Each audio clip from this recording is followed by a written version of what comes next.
I never believed in the uncanny valley until I started working the 11 p.m. to 7 a.m. shift at the Maritime Archives. It's a windowless basement filled with rows of metal filing cabinets. The silence there isn't empty, it's heavy. About 3 weeks in, I saw him on the monitor. A man standing at the end of row F. He wasn't doing anything, he was just standing. He wore a suit that didn't fit right. The shoulders were too wide, like he was a child playing dress-up in a giant's clothes. I grabbed my radio. "Sir, the building is closed. I need you to head toward the exit." He didn't turn. He tilted his head. Not a normal tilt. His ear touched his shoulder with a wet snap I could almost hear through the screen. Then, he started to walk. But his knees didn't bend. He moved like a pendulum, swaying side to side, gaining speed. I locked the security booth. I watched him approach the glass. He didn't knock. He pressed his face against the pane. His skin looked like damp parchment, and his eyes, God, his eyes were just solid, milky white. He stayed there for 4 hours, unmoving, staring through the glass. When the morning shift arrived and opened the main doors, he simply vanished. The worst part? When we checked the tapes, the footage showed me talking into the radio and staring at the glass. But the hallway in the video was completely empty. I live alone, or I'm supposed to. Last Tuesday, I was in the kitchen making pasta when I heard my own voice call out from the basement. "Hey, can you come down here for a second? I dropped something." It sounded exactly like me. Same inflection, same slightly raspy tone. My blood turned to ice. I didn't move. I gripped the kitchen knife so hard my knuckles turned white. "I'm serious," the voice called again, sounding slightly more annoyed. "It rolled under the water heater. I can't reach it." I crept toward the basement door and locked it. My heart was a drum in my ears. I whispered, "Who is that?" There was a long silence. Then, a soft thudding sound. The sound of someone walking up the wooden stairs from the basement.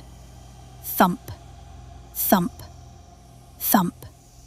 They stopped right behind the door. "It's just me," the voice whispered through the wood, inches from my face. "Why did you lock the door, me? We have things to do." I moved out that night. I'm staying at a hotel now.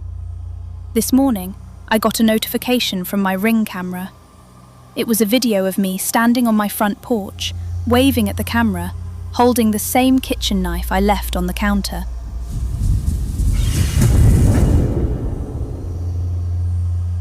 I live in a garden-level apartment. My windows are at street level. Usually, I just see people's shoes walking by. Last month, a pair of yellow rain boots stopped in front of my window. It wasn't raining. They stayed there for an hour.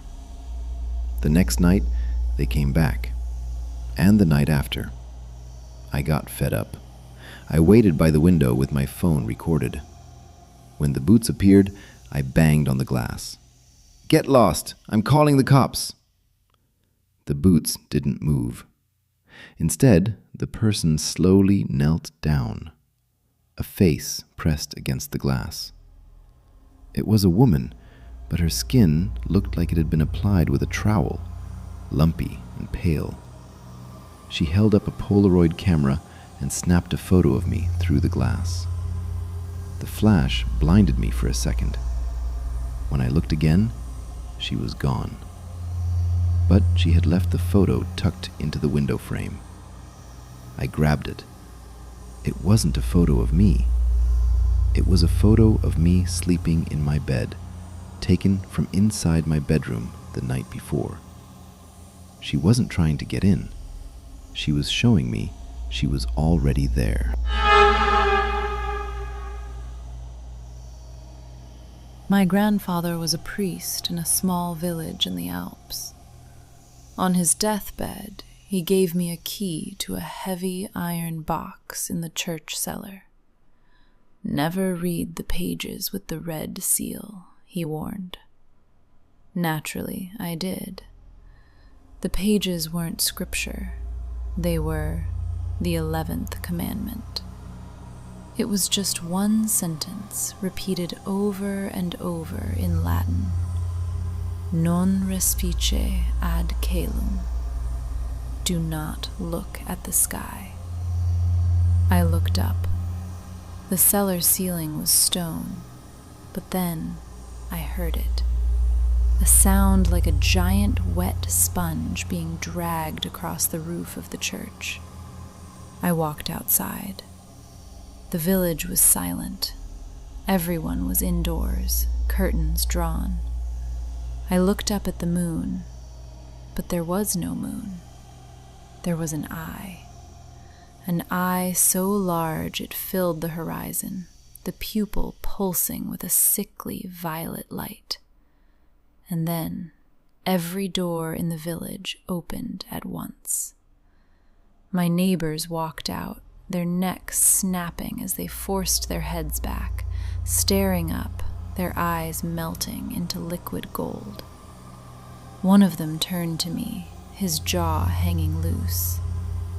"Isn't it beautiful?" he gurgled. "The Creator is finally looking back."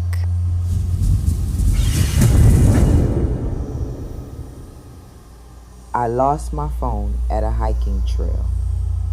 When I got home, I used my laptop to find my iPhone. The dot was moving, fast. It was heading toward my house. Great, I thought. Someone found it and is bringing it back.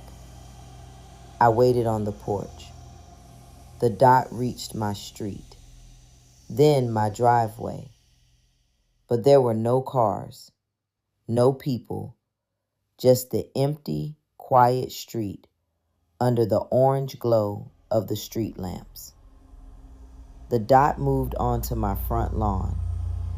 It stopped right where I was standing.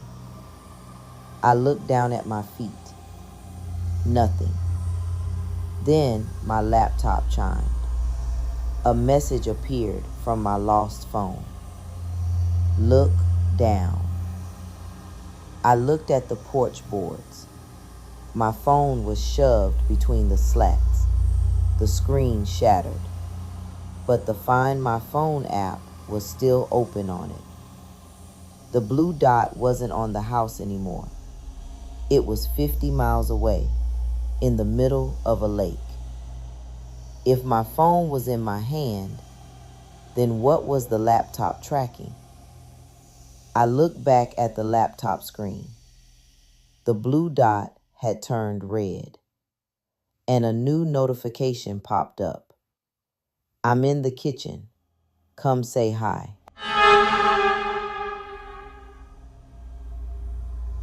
We bought the house for a steal. The only catch? The previous owner had covered every inch of the master bedroom in thick, hideous floral wallpaper. On the third night, I noticed a glitch in the pattern. Near the floor, the flowers didn't line up. They looked like a face. 2 dark knots for eyes, a jagged tear for a mouth. I laughed it off as pareidolia, but every morning the face was higher. Monday, it was at knee height. Wednesday, it was at my waist. Friday, it was at eye level, right next to my side of the bed. That night, I woke up because I felt a cold draft. I turned to the wall.